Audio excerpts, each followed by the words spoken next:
që komisioni i reformës territoriale duhet ketë patjetër një konkludim konsensual, të dakordsuar nga Partia Demokratike, nga opozita, se ka dhe forcat tjera politike, dhe nga maggioranca.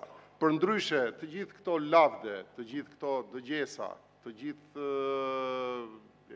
investimi i bërë për gjatë kësaj kohe nuk do vlente fare.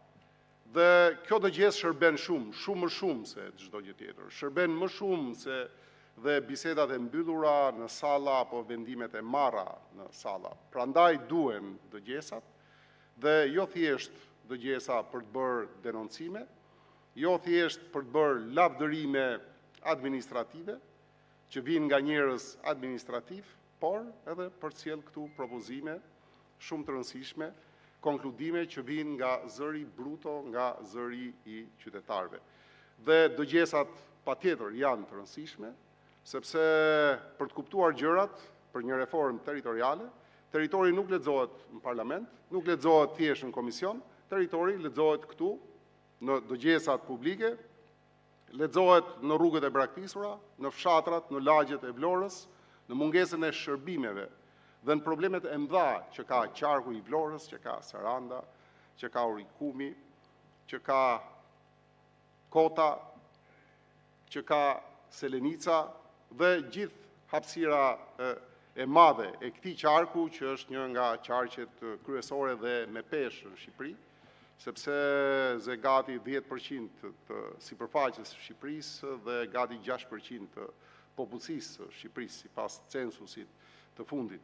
Po dëgjesat janë të domosdoshme sepse reformat nuk janë pronë thjesht e politikës, reformat janë ato që sjellin pasojë të drejtë për drejtë në jetën e qytetarit.